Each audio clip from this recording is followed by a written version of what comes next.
নমস্কাৰ, ইউনিভাৰ্ছ 24 চাই থকা প্ৰতিজন দৰ্শক মই স্বাগতম জনাইছোঁ। আজি হৈছে মহাশিৱৰাত্ৰি।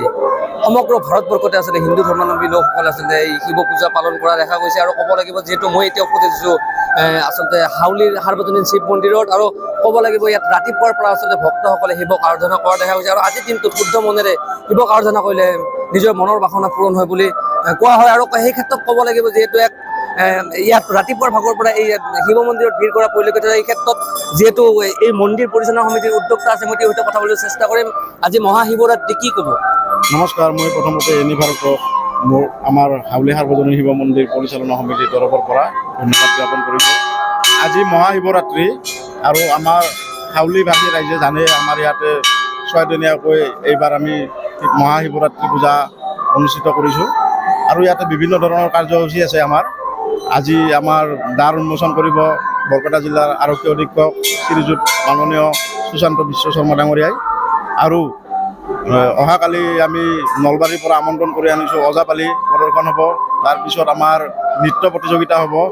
আৰু 2 মাৰ্চত আমি প্ৰতিষ্ঠা দিন উদযাপন কৰিম। আৰু প্ৰতিষ্ঠা দিনত আমাৰ আমন্ত্ৰিত অতিথি হিচাপে উপস্থিত থাকিব অসমৰ চাহ জনগোষ্ঠীৰ এজন নেতা আৰু ৰাজ্যসভাৰ সাংসদ ৰামেশ্বৰ তেলী ডাঙৰীয়া, আৰু অসম পৰ্যটন নিগমৰ অধ্যক্ষ শ্ৰীযুত ঋতুপৰ্ণ বৰুৱা দেৱ আমাৰ মাজত আহি উপস্থিত হ'ব।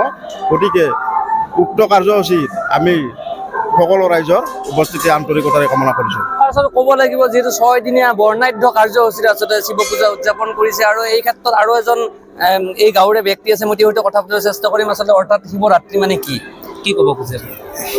শিৱৰ অৰ্থ হ'ল তাৰমানে কল্যাণকাৰী, আৰু পৰমাত্মা পৰমেশ্বৰ, আৰু লিংগৰ অৰ্থ হ'ল মানে প্ৰতিমা। আৰু শিৱৰাত্ৰিৰ মূল উদ্দেশ্য হ'ল কি, তাৰমানে মহাদেৱে এই শিৱৰাত্ৰিৰ দিনাখনে তাৰমানে কি কৈছিল, সন্ন্যাস ধৰ্ম তেওঁ অলপ ছাইড কৰি থৈ সাংসাৰিকত হৈছিল। অৰ্থাৎ সিদিনাখন তেওঁৰ বিবাহ হৈছিল, এই শিৱ আৰু পাৰ্বতীৰ বিবাহ যোগ্য হৈছিল তাৰমানে। আৰু সেইকাৰণে অৰে নিশা আমি অজাগৰে থাকি সেই পূজাটো চাব পাৰিলে আমাৰ বহুত মংগল হয় বুলি কয় আৰু শাস্ত্ৰই। হয়, আচলতে শিৱ মানে হৈছে কল্যাণকাৰী। আৰু এজন ব্যক্তি আছে, কি ক'ব, কেনেকুৱা অনুভৱ আজি? বিৰাট ভাল লাগিছে। প্ৰথমতে আপোনালোকৰ চেনেললৈ আন্তৰিক ধন্যবাদ জনাইছোঁ। আৰু 6 দিনা কাৰ্যসূচী লৈ আমি প্ৰগ্ৰাম কৰিছোঁ। ৰাতিপুৱাৰ পৰা মানুহ লানি নিচিঙা আহি আছে, খুব ভাল লাগিছে আজি। এনেকুৱা আনন্দ, খুব মানে উৎসাহত মানে মতলীয়া হৈ আছোঁ। আচলতে ভক্তৰ লানি নিচিঙা ভিৰ বুলি ক'ব লাগিব, কিয়নো আচলতে কোৱা যায় আজিৰ দিনটোত আচলতে শুদ্ধ মনেৰে শিৱক আৰাধনা কৰিলে সম্পূৰ্ণ মনৰ বাসনা পূৰণ হয়। আৰু এই ক্ষেত্ৰত ক'ব লাগিব যিহেতু 6 দিনীয়া বৰ্ণাঢ্য কাৰ্যসূচীৰে যিটো হাউলি সাৰ্বজনীন যি শিৱ মন্দিৰ উদযাপন সমিতি আচলতে 6 দিনীয়া বৰ্ণাঢ্য কাৰ্যসূচীৰে শিৱ পূজাৰ আয়োজন কৰিছে। হয়, মই কেমেৰা সহযোগীৰ সৈতে মই কৌশিক দাস, ইউনিভাৰ্ছ 24। শৰীৰৰ যিকোনো অসুবিধাৰ সন্মুখীন হৈছে নেকি আপুনি? শাৰীৰিক সমস্যাৰ প্ৰতিকাৰ কেৱল আমি দিম। অভিজ্ঞ চিকিৎসকে দিব সুপৰামৰ্শ। প্ৰতি সপ্তাহত থাকিব বিভিন্ন ৰোগৰ বিশেষজ্ঞ চিকিৎসক। চাবলৈ নাপাহৰিব ইউনিভাৰ্ছ 24ৰ বিশেষ অনুষ্ঠান স্বাস্থ্য বিশেষ।